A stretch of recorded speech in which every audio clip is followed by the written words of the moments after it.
From the newsrooms of the Sydney Morning Herald and The Age, this is Please Explain. I'm Samantha Selinger-Morris. It's Wednesday, December 20th. Back in April, the Democrats officially chose Joe Biden to run for the American presidency next year because he could beat Donald Trump.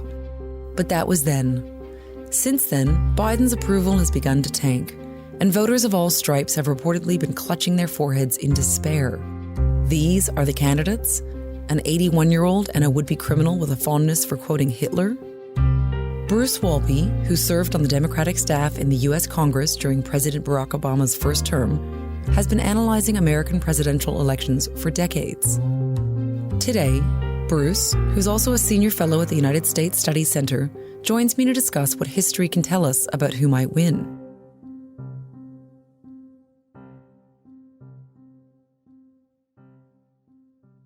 So, Bruce, you have just written that many people across the United States and Australia can't understand how we have Biden or Trump as the top presidential candidates when the majority of voters don't actually want them.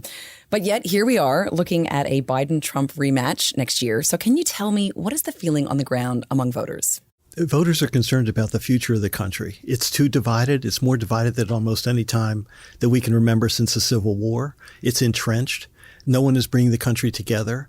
And then they're looking at a replay of 2020, and they're saying, we're supposed to be the greatest democracy in the world. This is what we get? A replay? 2024, we're going to get a rematch of the match we never wanted. Biden, 81, Trump, twice impeached, disgraced, a man with a horrible record. There are 330 million Americans, and somehow we keep landing on the same two.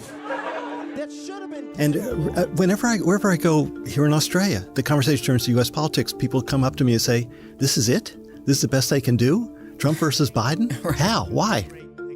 The stakes in this election could not be higher. Next November, you have a choice between war, poverty, and weakness under crooked Joe Biden, or peace, prosperity, and strength under President Donald J. Trump. Just 3 years ago... That's why I'm running for re-election, because I know America. I know we're good and decent people. I know we're still a country that believes in honesty and respect and treating each other with dignity. That we're a nation.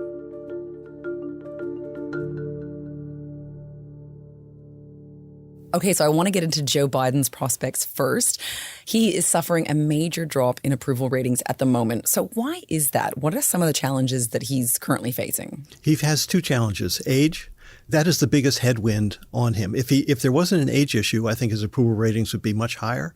They're now below 40%. New polls show just how challenging 2024 will be, Ron, for President Biden. His approval ratings down to just 40%. And you cannot win re-election from 40% or below. Obama was down there. He came back.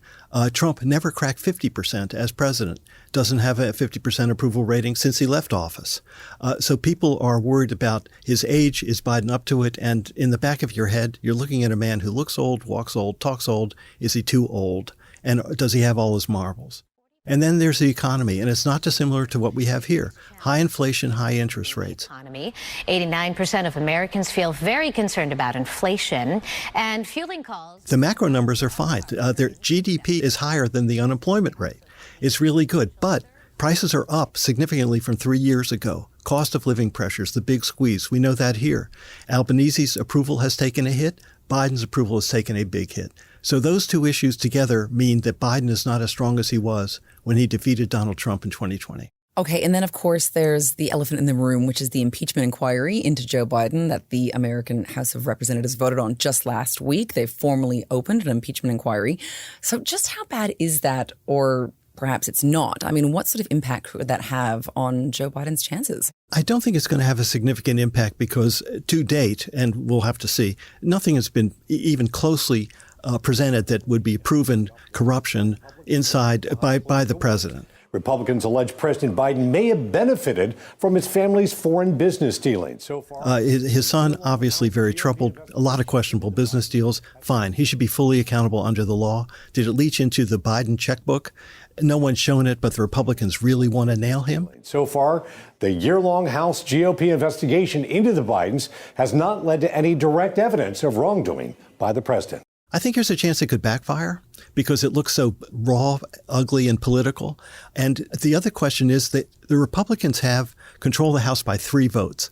Biden carried 18 of those seats when they won their election in 2022. In other words, will moderate Republicans say this is too scary to touch, and in fact, they won't get an impeachment resolution up. But I think the House Republicans are determined, and they're going to bring it up in January or February. Okay, and of course, you mentioned just before Joe Biden's age. He's 81. So there's been a lot of criticisms, people sort of worried, I guess. Is he fit to be president at this age? So if some illness were to strike, something else would happen to him because of his age, who would the Democrats likely choose to put forward?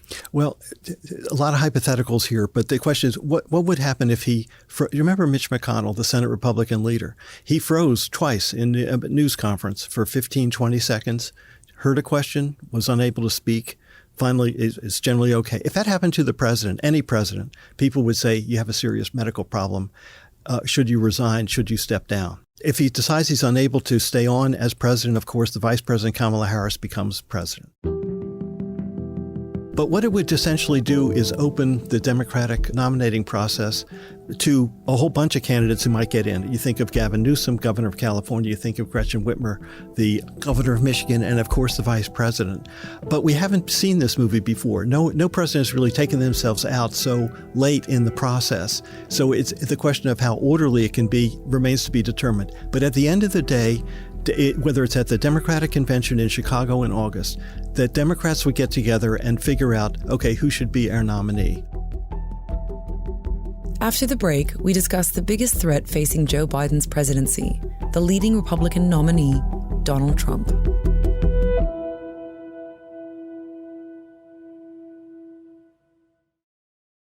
Bruce, I wanted to now ask you about Donald Trump. He's got a fiercely devout, loyal voter base, despite the fact that he's been criminally indicted on 4 separate accounts. I mean, it really boggles the mind. So would it take Trump to actually be convicted of a felony to be ejected from this race? And what charges is he currently still facing? The 2 big cases to watch are, was he criminally involved in the insurrection of January 6th, which was an attempt to overturn the election in November. That trial is in Washington, scheduled for March. But Trump he wants to delay all these trials until after the election. And the second is the classified documents case, where he took documents from the White House. He shouldn't have done that. And it's really a pretty clear violation of law. I think that's a really open and shut case. So those are the 2 big trials to watch. If he is convicted of a felony, there will be a lot of pressure on the Republican Party to say this man can't stay on the ballot. He can't stay and run. But let's just back up for 1 second. Why is he in such a powerful position? He uses the indictments as first he has a legal political argument and then an emotional argument. The legal political argument is, what they're doing is trying to drive me from the race. The Democratic president has instructed the Democratic attorney general and the whole Justice Department to indict me.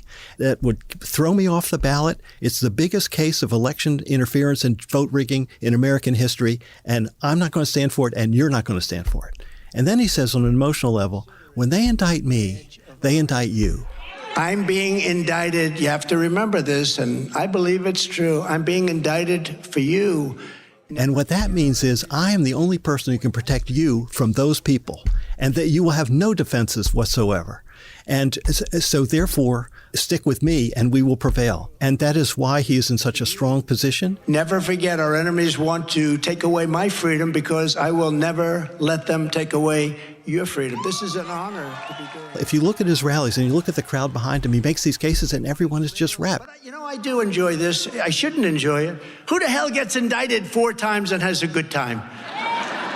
So he's not rusted on to the Republicans across the country. He is welded on. And it is very potent, very cunning, very effective. Okay, that's very interesting how you've spoken about how, the things that might on the surface look like they'd be bad for him. For any other human mortal, you would be dead. Exactly, which I guess brings me to my next question, because just over the weekend, Trump made a speech and he said that undocumented immigrants were, quote, poisoning the blood of our country, unquote. They're poisoning the blood of our country. That's what they've done. They poison. And that was repeating language that has previously drawn criticism as xenophobic and echoing Nazi rhetoric.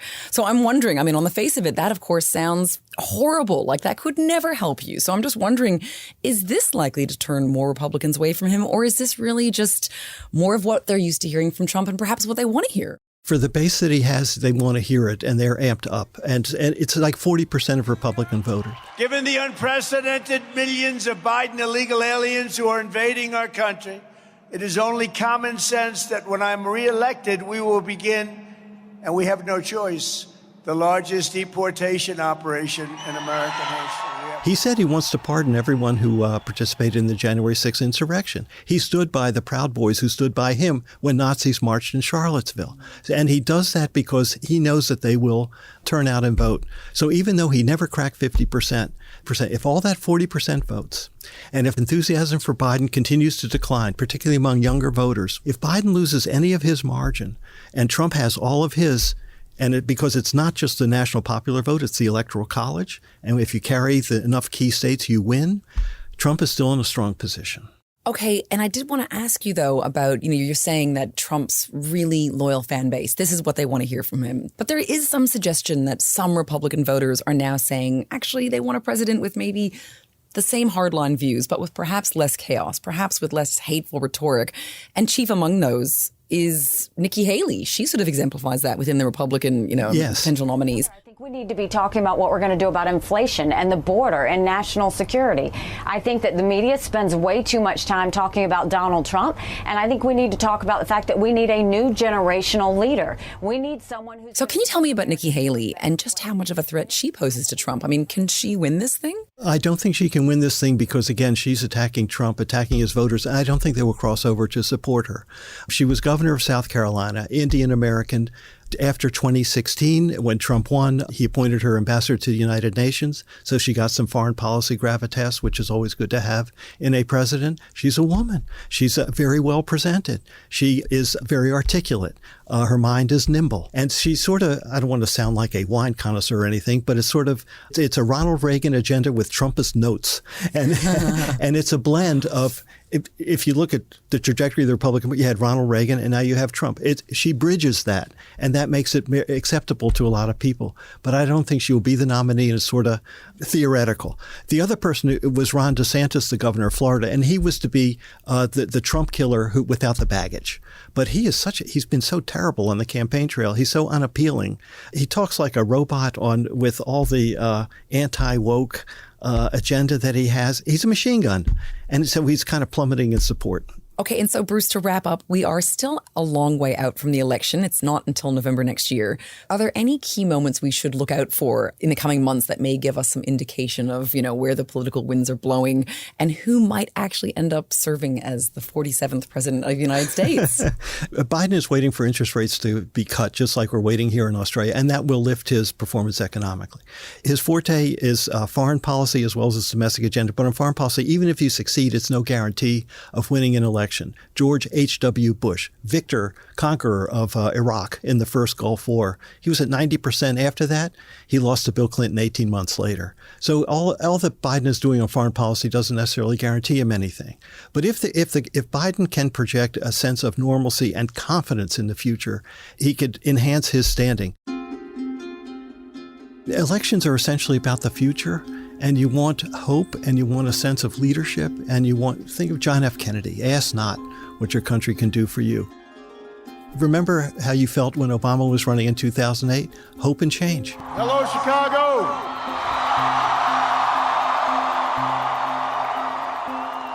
So people look for optimism in the future. Can Biden really project that? I'm not sure. Trump projects fear and loathing, but he thinks that enough Americans are so scared of what he is identifying as things that he wants to take care of, and he doesn't give a damn about the Constitution that might stop him from doing it. They'll say, go ahead, we'll send you to Washington, kick over the tables, change the place, deliver for us, the underserved for a generation, from trade deals and Congress running amok and elites in the country. That's what Trump voters want.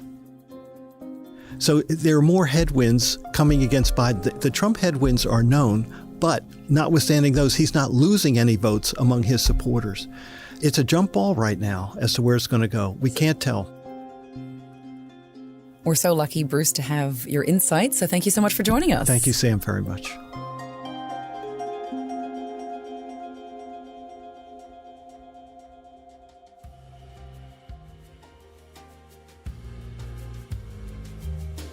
Today's episode of Please Explain was produced by Julia Carr-Katzel, with technical assistance by Chi Wong.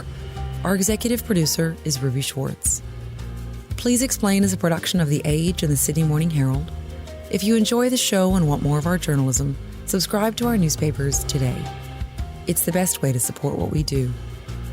Search The Age or smh.com.au/subscribe. I'm Samantha Selinger Morris. This is Please Explain.